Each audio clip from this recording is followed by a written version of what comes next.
Shopify grows your business no matter how far or big you grow. Shopify is the global commerce platform that helps you sell at every stage of your business. Whether you're selling your fans' next favorite shirt or an exclusive piece of podcast merch, Shopify helps you sell everywhere. Shopify powers 10% of all e-commerce in the U.S. Allbirds, Rothy's, Brooklinen, and millions of other entrepreneurs of every size across 175 countries. Plus, Shopify's award-winning help is there to support your success every step of the way. Because businesses that grow, grow with Shopify. Sign up for a $1 per month trial period at shopify.com/income, all lowercase. Go to shopify.com/income now to grow your business, no matter what stage you're in.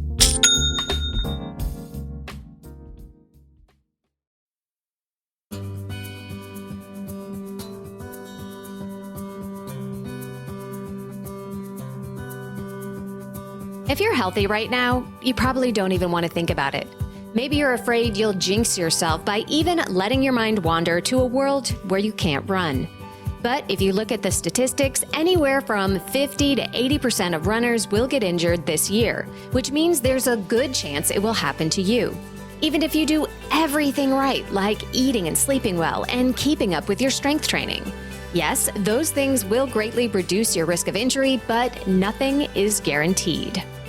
As helpless as it can feel when you're forced to take a break, you can and you will get through it.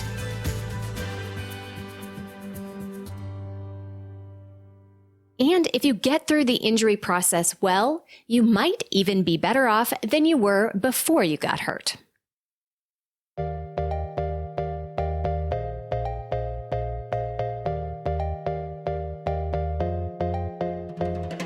Welcome to The Planted Runner. I'm Coach Claire Bartholic, and my mission is to help you improve your running, your mindset, and your life with science-backed training and plant-based nutrition.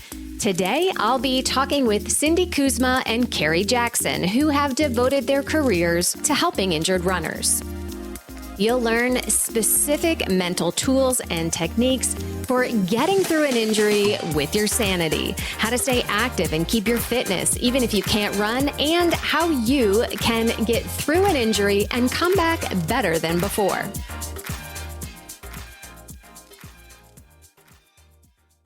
Cindy and Carrie co-host the Injured Athletes Club podcast and are co-authors of Rebound, Train Your Mind to Bounce Back Stronger from Sports Injuries. Cindy has bylines in Runner's World, Self, The New York Times, and more. Carrie is a certified mental performance consultant through the Association for Applied Sports Psychology. She's been featured as an expert in numerous publications such as Outside Magazine, Men's Fitness, Women's Health, Runner's World, and the New York Times. Cindy and Carrie have talked to runners at all levels who've been injured and who've bounced back. Their stories, tools, and community are an important resource that you won't know that you'll need until you do. Don't forget to stay tuned all the way to the end of the episode for another Mental Strength Minute. Fortify your mind in 60 seconds or less. And now here's my conversation with Cindy Kuzma and Carrie Jackson.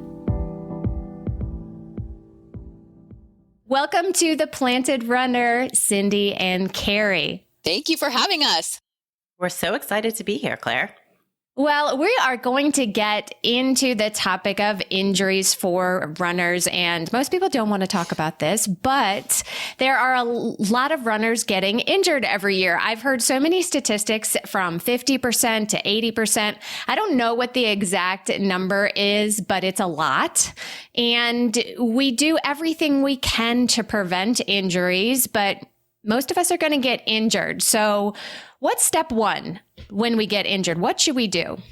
Ooh, that's a good question. I can tell you what step one usually is versus what it needs, maybe what it needs to be.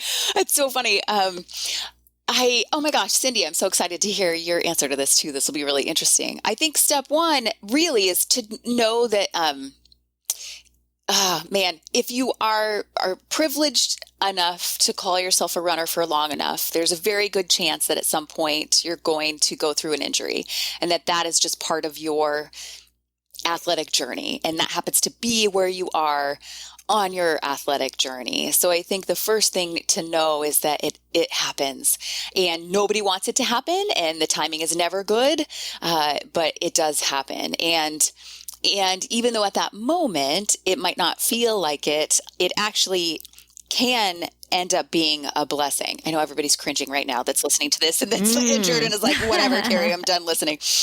But, and you won't feel like that right now. And you're not supposed to feel like that right now. But eventually, when you get on the other side, there's so many things that you can learn about yourself and so many different ways that you can get stronger from this, that, to trust that. But you're not, what actually happens, like you're not thinking any of that when you first get injured. There's a lot of other things that you're thinking at that moment in time.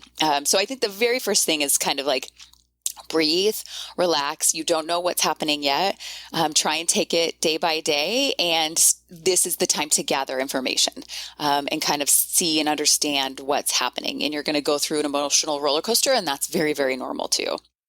Mm-hmm. Usually step one is a lot of swearing. Yes, exactly. That's what I was like, well, I don't know if I'm allowed to say what step one is. So you mentioned in your book, Rebound, that injured runners actually go through stages of grief, which it's like a death, sometimes. Can you explain? Yeah, that's actually one of the first things that does happen is the first stage of grief. So this idea of the stages of grief came from the work from Dr. Elizabeth Kubler-Ross on her work. She wrote a book on death and dying, and it was about her work with terminally ill patients. And she, through all of her work, recognized that they went through these different phases as they were coming to terms with their terminal illness. And then researchers in the field of sports psychology sort of recognized this similar pattern in injured athletes and sort of took it and did research around that.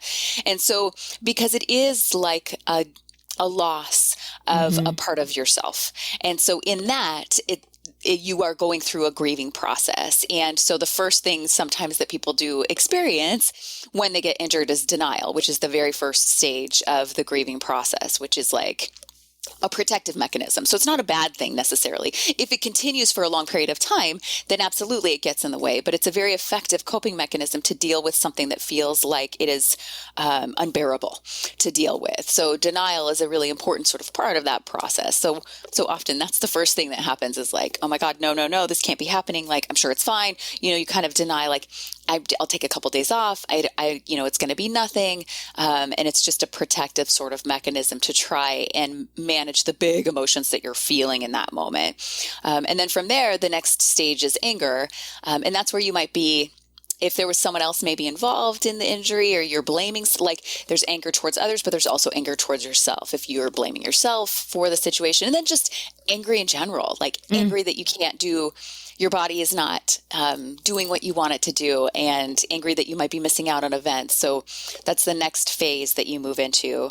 And then you move into bargaining, which is sort of like another form of denial in a way, but it's like, and some people can be in bargaining for a long time. I've been in bargaining for a long time as an injured athlete in the past, where you're sort of like, well, you know what? I just like, if I take a couple weeks off and I really like, I just will enter slow, it'll be fine. I'll be able to get back to the race in time. Or like, oh, it's not that bad. Like, I don't think it's really injured. It's just like, I can still do what I want to do, but I don't need to go take care of it. So bargaining there can be different lengths of time that bargaining happens.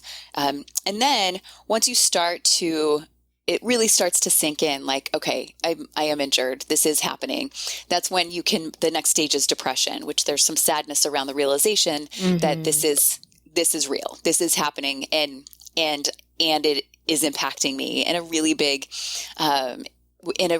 way. And what's interesting about this stage is it's a good stage to be in. It doesn't feel good, but it's a good stage to be in because it means you're closer to acceptance, which is the final stage, which is like, okay, I would prefer not to be injured, but I am. So what do I want to do? Like, what's my next step? So that's the moving through those stages of grief, because you feel like you're losing your athletic identity. You're losing a part of yourself. And there's so many other losses that happen too, like your stress outlet, your social outlet. There's so many different losses that can come with that. And then, for some of us too, as we're aging athletes, like it also has you looking at bigger grief too, and thinking about your own mortality and your own body, and like, what is it going to be able to do 10 years from now? So there's a lot of losses that can happen. So that's why we sort of liken it to the stages of grief in that way.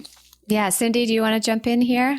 Yeah. I mean, as like Carrie is explaining those things, I'm like, oh, yep. Felt that. And I was just injured again last summer pretty seriously. So these memories are very fresh for me. But another thing that we talk about a lot too is that there are those phases and stages of grief, right? But it's not necessarily always a linear process through them. In some ways, like once you get to acceptance, then a lot of things do become easier. But that's not to say that you don't kind of go back and forth between some of these stages too. And we try to make sure people understand that is all normal. That is all part of the process. And just knowing that and understanding that can make all of this a little bit easier to deal with. Yeah, absolutely. Because it's not just a physical loss. It's like you were saying, Carrie, it's your identity. I am a runner. I get up every morning at 6:00. I put on my shoes. I go out for a run. What do I do now? I can't run. Who am I? Right? Exactly. Yeah.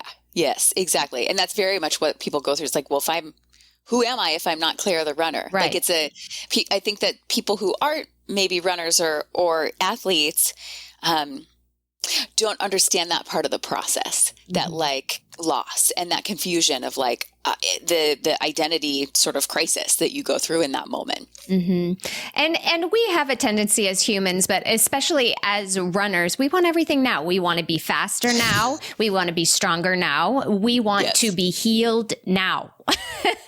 And that's just, we can't expect that, obviously, with a serious injury. So how do we, obviously there's physical things that we need to do for recovery, but what are the mental things that we need to do for, our mental recovery? Well, you can pick up this great book called Rebound. It's full of mental skills and drills to help you through this process. But I think, step one is just recognizing what you said, Claire, that there is an emotional and psychological component to this, and that while some of your emotions can feel out of your control, there is actually a lot you can do to work on your mental skills during this time. And that does give you some feeling of control back, and also benefits you in the long run when you're getting back to your sport or whatever other challenges you might face in life. Because even if you stay healthy for the rest of your athletic career, chances are you're going to face something else. So I think just understanding that there are things that you can do is a really big step one of the process. And I guess Carrie can talk about what some of the most important things to do at first are, but there are lots of them. Yeah. Okay, Carrie, what are the first things that we should do? I think part of it is reaching out for support. So there's a tendency to want to isolate during that time for many, many different reasons. And so making sure that you have a really strong support network around you, a strong support system from your medical team to, family and friends, like that you're surrounded by people that are going to support you during this time. And that's one of the reasons why we started the Injured Athletes Club support group on Facebook, because a lot of times, even if you're on a team and you have other people that are athletes and they get how devastating it is, they might not be going through it in that moment. And so to be sort of surrounded by people that are actually going through it in that moment and can see you and understand what you're going through is a really powerful thing to do. I think another thing that is really helpful to do pretty early on is to be very deliberate about redefining your goals so that we can, there's a couple different reasons for that. One is that there's, when you have this idea and vision of what your season's going to look like, and then you get injured and that's no longer available to you, when you don't redefine your goals, there's part of you that's still gauging your feelings of success based on that original expectation, the original vision that you had in your mind. So it's really important to be very deliberate about okay, well, what are my goals now? And that all of your energy was going into your sport and going into running, and now all your energy and resources need to go into recovery. So recovery is now your sport, and that is where everything needs to be going, including your goals. So really being deliberate about, working with your coach, working with your medical provider, like working with your team to go, okay, well, what are the markers I'm trying to accomplish? So that helps you both with motivation for rehabilitation and confidence that you're going to get through this. And then also it gives you something to focus on, so you can focus on something that is in your control in this moment in time. Mm-hmm. And then it gives you markers to celebrate. Like, we're really big in the Injured Athletes Club about celebrating milestones and recognizing those. So those are a couple of like the really, really key, critical, important things to do in the beginning. Mm-hmm. The self-isolation thing, I think, is a big one actually to talk about because, okay, number one, we isolate ourselves because we don't want to be the complainers. We don't want to be the Debbie Downers. We don't want people to feel bad for us. And then the other reason we isolate is because honestly, we're jealous. We don't want to be around people who are running and happy and doing all the things that we used to do. Those are two really strong, emotions that I just want to crawl up under the covers, So how do we break through that? Yeah, it's so challenging. And again, as someone who's been injured many times, I've gone through this a lot. A couple things. One is that, when we interview athletes about this, a lot of times they'll say they feel that initial urge to isolate, but once they just push through it a little bit, like say, you decide to go to a race. This happened to me last summer. I was training for a marathon and I didn't want to go to the race that I couldn't run, but we had plans to do it anyway. My other friends were running and I was like, all right, fine, I'll go. And once I got there, I was really glad I was there. I was still sad to not be running, but even though kind of getting there was a little bit gutting, like that experience was so fulfilling in a way that I couldn't necessarily have anticipated. And we hear that again and again, like going, spectating, supporting your runner friends in other ways, crewing for them, cheering for them, taking a big flag, being out there on the sideline. I mean, think about how much that means to you when you're running a race. Yes. And being able to give that to someone else, even when it's hard, is actually really rewarding. I mean, that's what we do. We're athletes. We do hard things. We overcome our internal resistance to doing the things that we don't want to do. And then we reap the benefits. And so if you kind of take that mindset to it, it can be so much more fulfilling if you give yourself a chance. And I understand why it is so hard. And I'm not saying that everyone can get there in one big leap, but just consider the possibility that it might be more fulfilling than you expect. And another, yeah. And another thing that really resonated with me, we had, Dimity McDowell from Another Mother Runner on our podcast recently. And she is amazing and she cannot run at all. And she is not only does she have this identity as an athlete, but she's created a community around the sport. And hearing her talk about what she does in the moment when she sees runners out there, she still feels that jealousy, but she thinks to herself, may you run well, may you be well. She sends that message to them. It's like a little bit of it can sound a little like spiritual or woo-woo, but she said it just like brings her such peace to recognize those feelings and like just send a piece of goodwill out to them that she would hope that someone would send to her too. So those are some things that might help with that. I love that. And speaking of woo-woo stuff, let's talk about how to turn this into an opportunity, shall we? So you said earlier that, it can be a good thing to be injured, which most people are like, So let's see, how can we spin this into an opportunity, Carrie?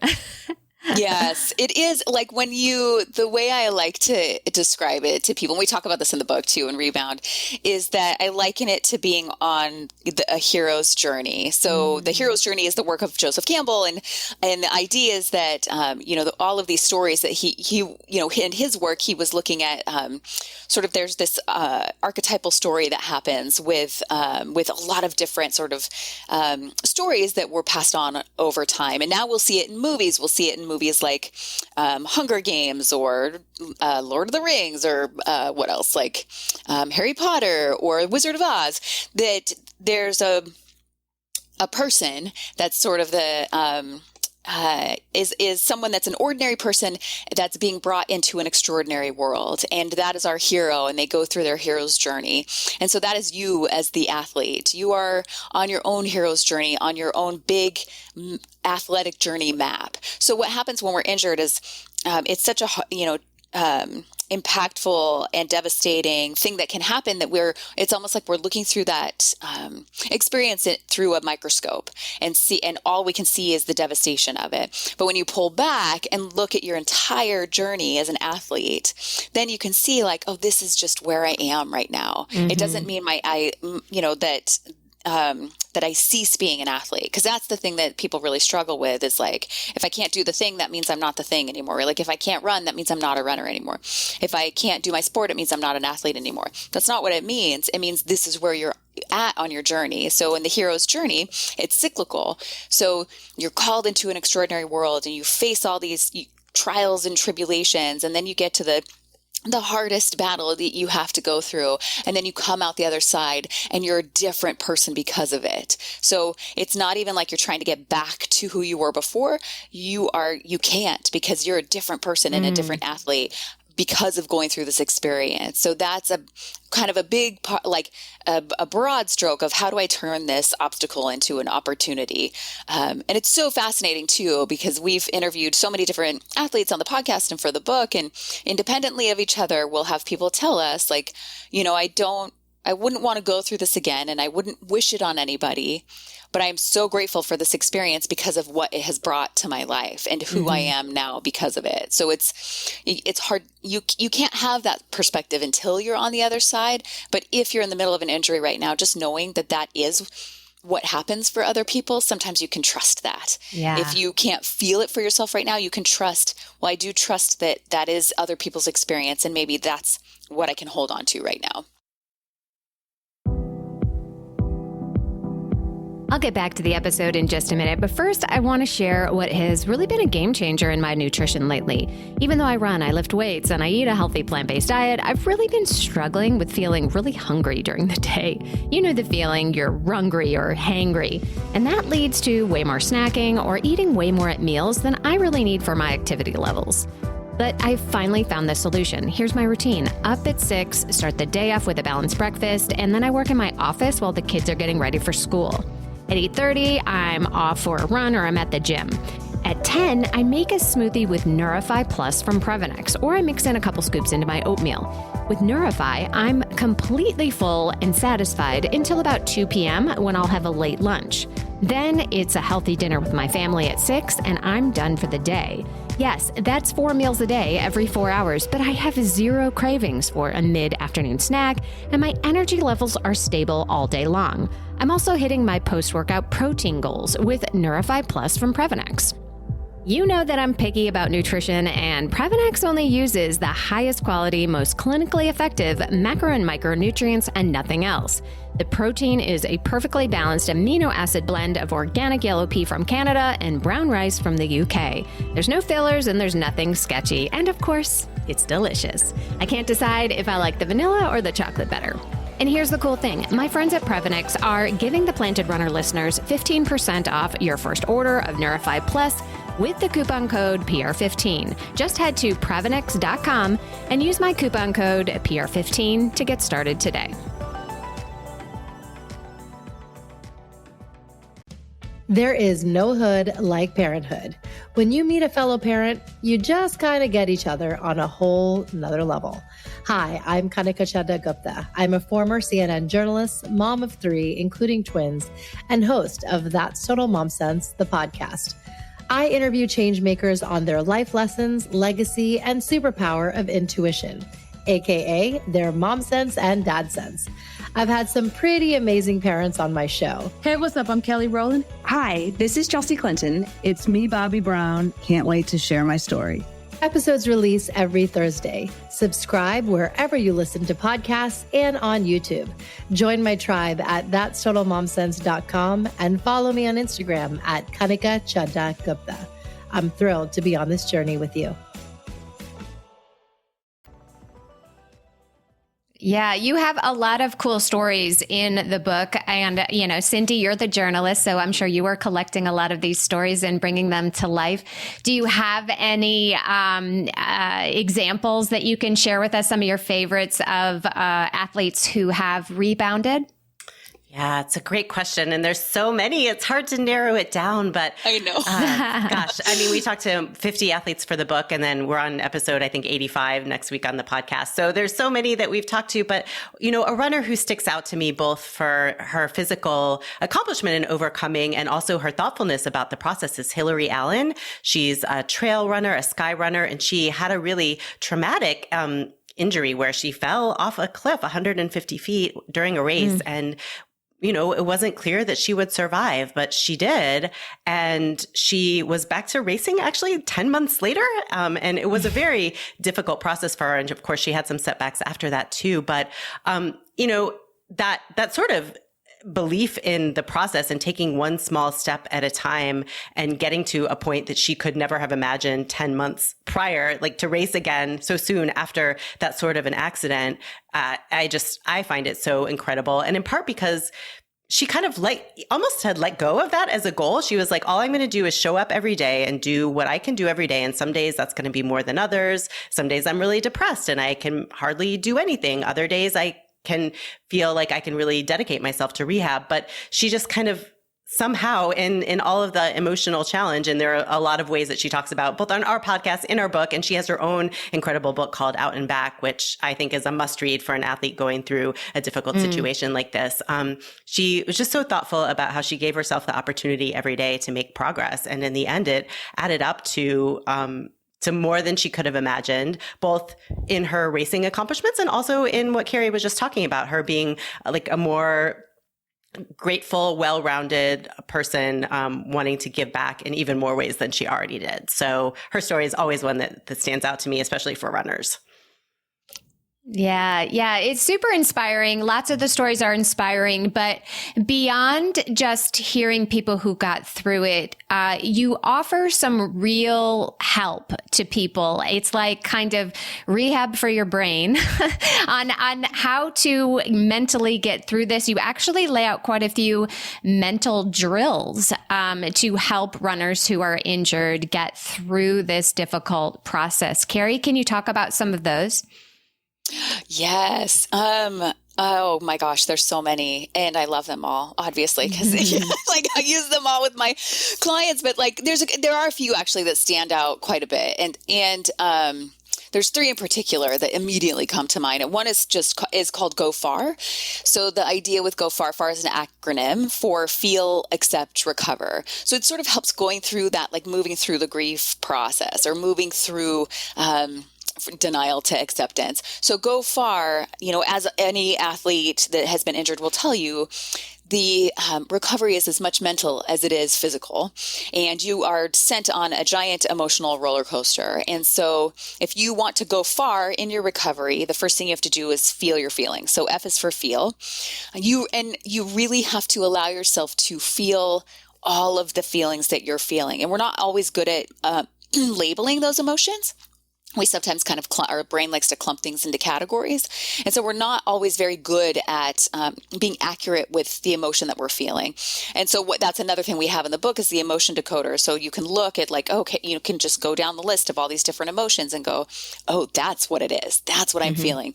Because there's power. And once you can accurately label it and touch it, it helps you move through that emotion once you really allow yourself to feel it and recognize what it is.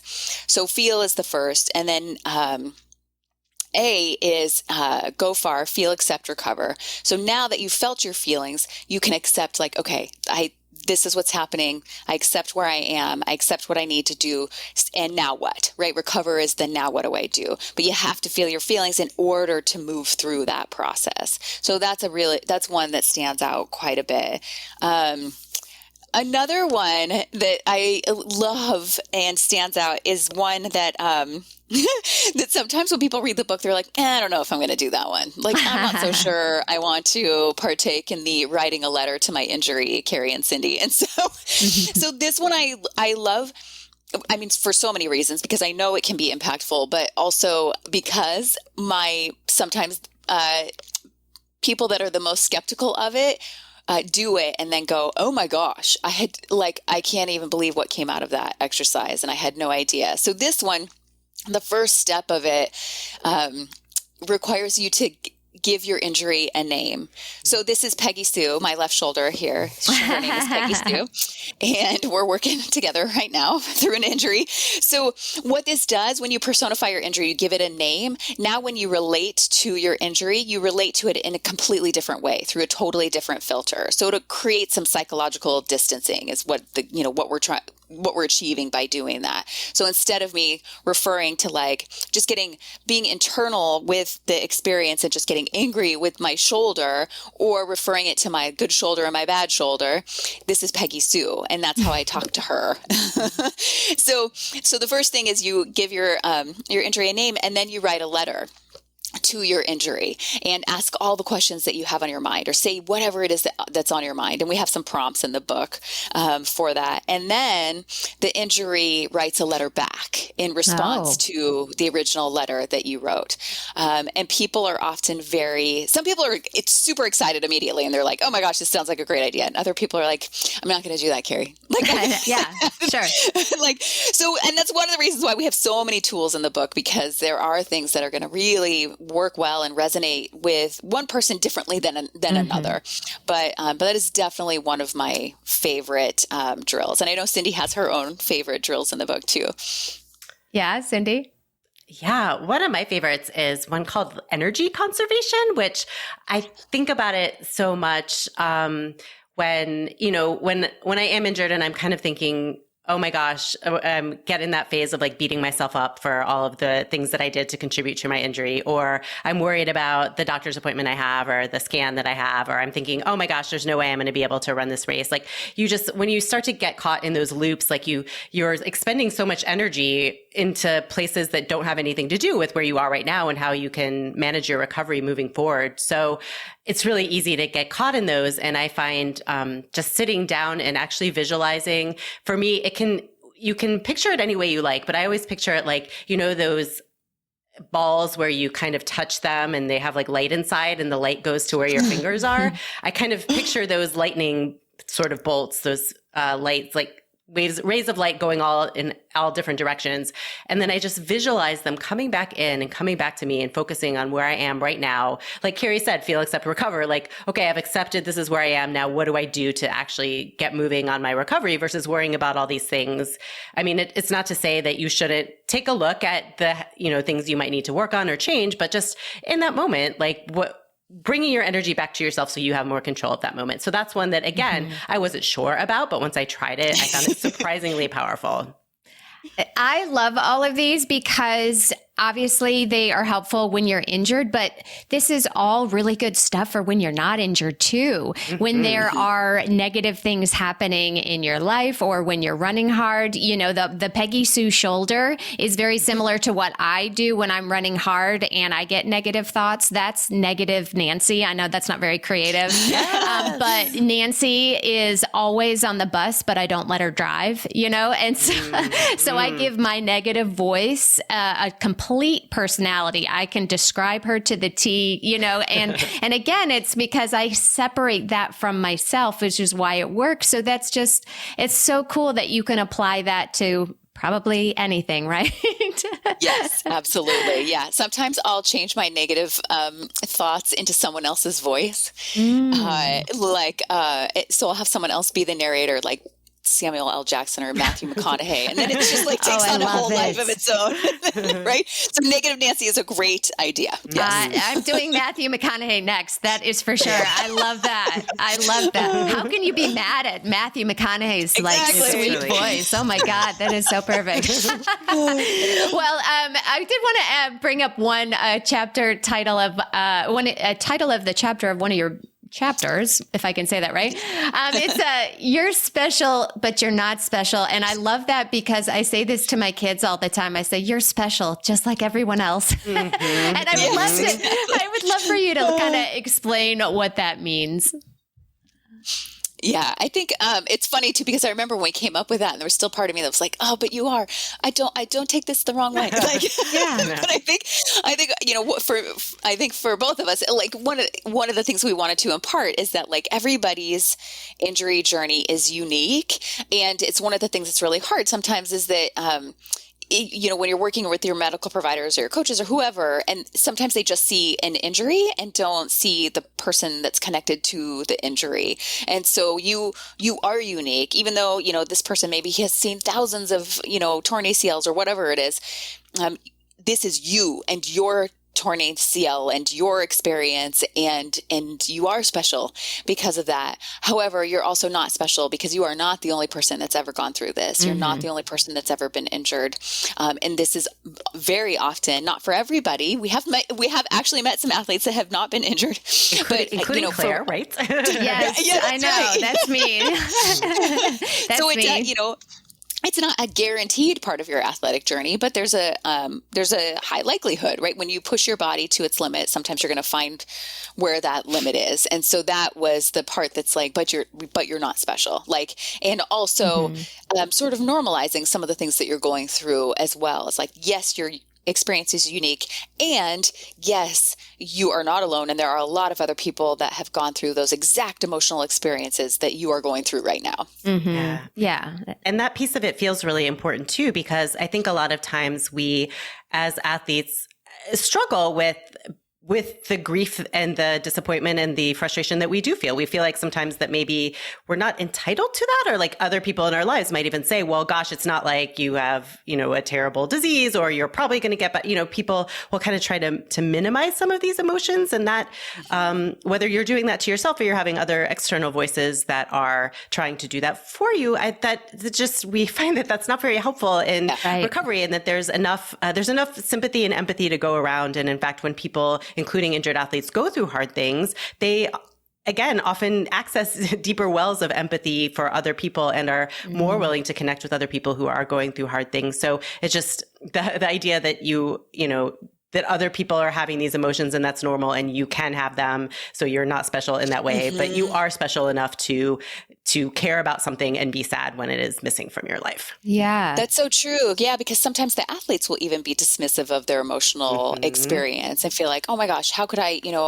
why am I even feeling like this? It's not my profession. It's not like I'm losing sponsorships, although some of them are, but I hear that a lot, and it's like, oh, you're still, exactly what Cindy is saying. Like this is still an emotional experience for you. This is something that's really important and is a big part of your life. Like, it doesn't matter that that it's not your profession, and it doesn't matter that other people are going through something that is more challenging right now. Like, you are going through this, and it is an emotional experience, and it's okay for it to be an emotional experience.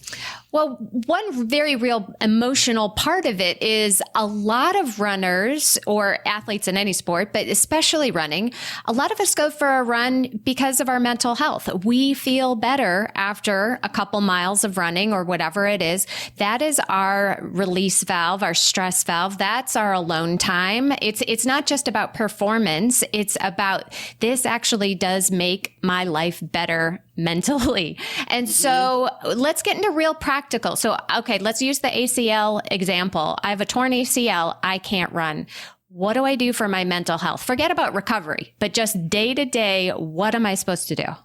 Yeah. So I'm working with an athlete right now that's struggling with this, and she happens to be a runner. And it's hard because when that's like so much of your life and your mental health goes into that thing, it's possible that you haven't developed other tools in your toolbox to be able to utilize for your mental health. And so that's the first piece, is just exploring what that could be, because sometimes you have no idea, because this has been the thing, and this has been the what's served you for so long, and you didn't need to work on anything else. Right now you do. And so it's an opportunity in that way to start looking at, well, what else provides me joy? So that's one of the things I'll do. And one of the things we're working on actually together is creating her joy list, which is like just a list of 8 to 10 different things that bring you joy, that you do for no other reason but pure pleasure. Because managing stress is an important part of recovery, because we know that stress can impede the healing process. So being very deliberate about part of your recovery plan is to experience joy and to, and to lessen your stress and to experience happiness and laughter. And the mini joy list is like, why, the reason this is helpful is because if you haven't thought about it, this is just an experiment. We're just going to write some stuff on a piece of paper and see how it feels. Because it can feel really overwhelming in that moment when you're like, I don't know what else to do, and I'm freaking out. So just brainstorming the smallest things like going to have tea on your deck outside, or, sitting down to read a magazine, putting on your headphones and listening to your favorite album, like whatever it is. One of mine is I always have a thing of bubbles laying around, and I'll go outside and blow bubbles. Right? You can't be mad when you're blowing bubbles. You just can't. Like, I've tried. It's amazing. So whatever those things are, but being deliberate about putting them into your training plan, which your training plan right now is your recovery. So that's one thing to do when so much of your mental health was connected to this thing that you can't do anymore. It's really important to think about. So it's such a great question, Claire. Like, well, what else can I do to help myself there because of that? And support is a big piece too, having that support system that we talked about. And we talk about this in Rebound, and it's true of all kinds of challenges. I think you need like 4 different kinds of support. You need tangible support, like someone, carrying your stuff if you have crutches. You need motivational support, someone to kind of cheer you on in your rehab. You need informational support, which is like what you might get from your healthcare provider. But you also need emotional support, just someone to listen to you and tell you that they get it. And that's where, things like our Facebook group or other groups of injured athletes or other people who will offer you that are really important too. And like Carrie said, being deliberate about asking for that, asking for what you need. Sometimes we expect other people to be able to read our minds and know the exact types of support that we need when we need it. When in reality, sometimes they don't know. They want to help us, but they don't know how. And us telling them how we need support and them offering it doesn't diminish the value of that support, So that's really important too. And then I think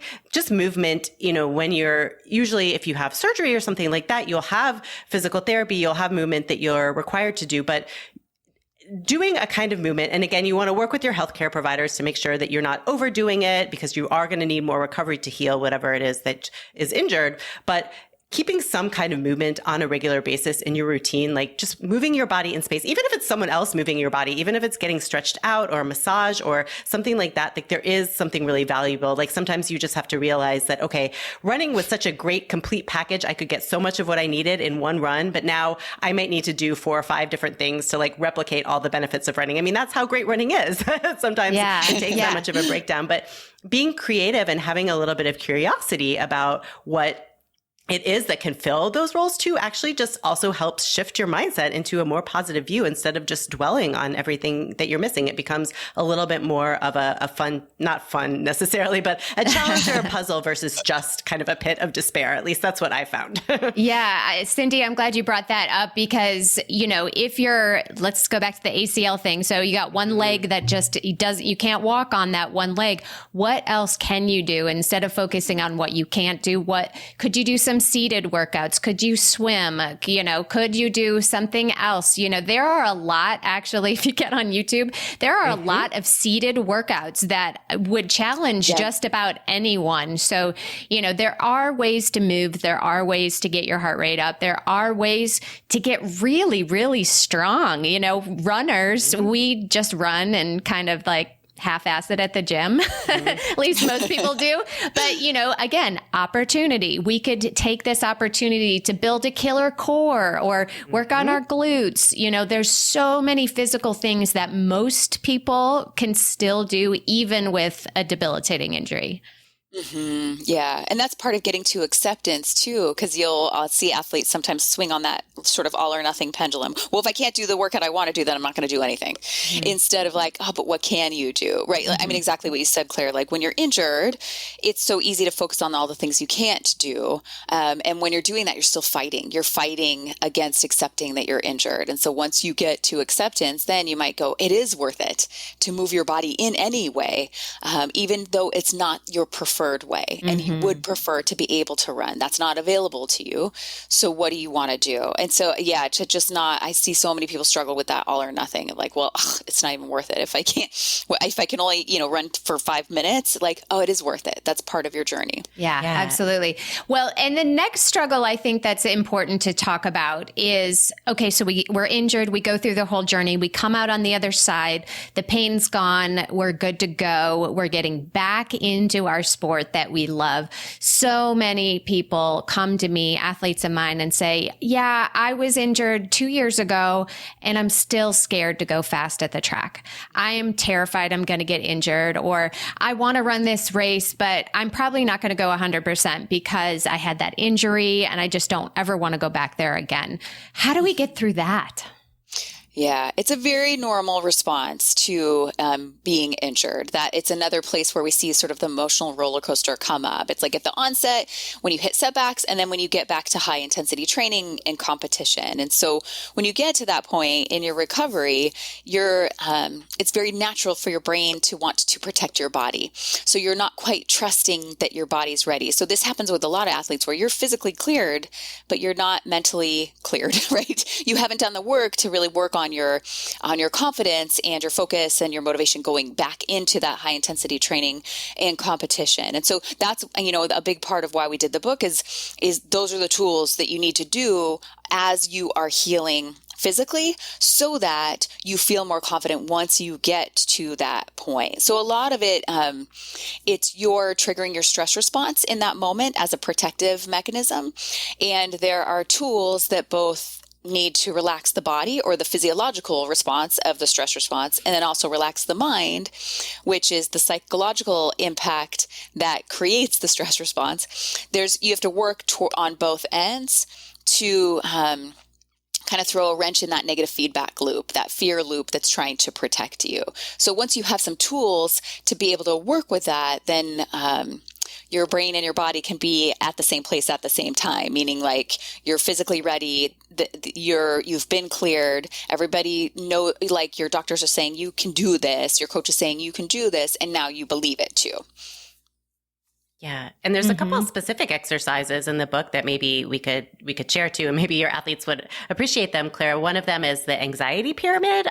So, if you have someone who got injured in a specific situation, like say during a track workout or during a race, and that is the thing that brings them the most anxiety, maybe you don't have to get there all at once. Think about that as the top of the pyramid, but there are probably some steps between here and there. Like maybe it's if they got injured doing a 200-meter rep, maybe it's a little bit longer, but slower rep that they do building up to that. Or, maybe it's a different distance of race, like actually a longer race. So they'd be going a little bit slower. Or, are there there's almost always like intermediate steps along the way toward whatever the situation is or was that brings you the most anxiety. So can you kind of map those out, do one at a time, build a little bit of confidence, and then eventually get to that point where you realize that you are physically and mentally aligned and in a different place than you were before you got injured. I love it. It's just like building fitness, baby steps, one thing at a time. It's building back. Again, we want everything yesterday, and that doesn't always happen. Yeah, absolutely. Well, I think that is a perfect place to kind of wrap things up. But I first want to ask you, why does the audio on your podcast sound so good? Well, I'd like to say just as our magical voices of Carrie and Cindy, of myself and Cindy, but I think there may be another reason. It could be because we share the same amazing audio producer, editor extraordinaire, Jeremy Nessel, who does a great job of both making sure we have the right equipment and setup and also cleaning up any mistakes that we make as we go. So thank you, Jeremy. We appreciate you so much. We don't make mistakes. What do you mean? We don't make any mistakes. They're all perfect. Just take one. Yep. I did have to restart this. Hopefully Jeremy is going to edit that part out, but as he always does. Well, perfect. Cindy and Carrie, it's been a pleasure. Before we go, Cindy, why don't you tell us where we can find you? Sure. Well, personally, I am at Cindy Kuzma on Instagram and Twitter and all of the things. And I have a website, cindykuzma.com. And collectively, we have a website that's theinjuredathletesclub.com. And there you'll find links to our book, our podcast, our Facebook group, or you can just search Facebook for the Injured Athletes Club. And yeah, that's where you can find us. And wherever you get your podcasts as well. Perfect. Well, thanks so much for being here. I know this is really helpful to anyone who is currently injured or anyone who will be injured in the future, which is just about all of us. All right. Take care. Thanks, Claire. And now it's time for the Mental Strength Minute. Fortify your mind in 60 seconds or less. Today's topic is play the long game. By definition, long-distance running takes time. We are tempted to want to get results as quickly as possible. At the beginning, we do tend to improve rapidly, but at some point, our progress can slow. For others, the beginning is the hardest part, and results can seem to take forever.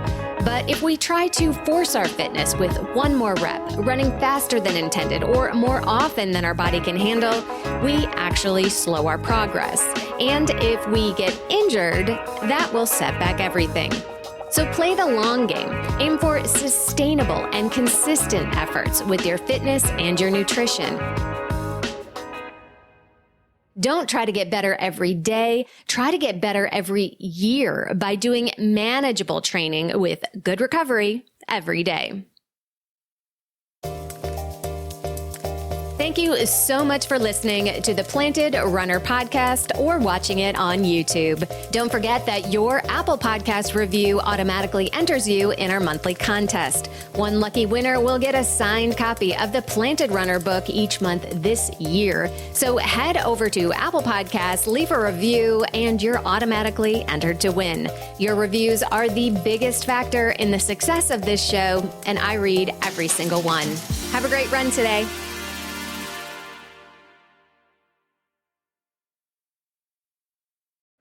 Sports stars. They're like superheroes. But they're actually real.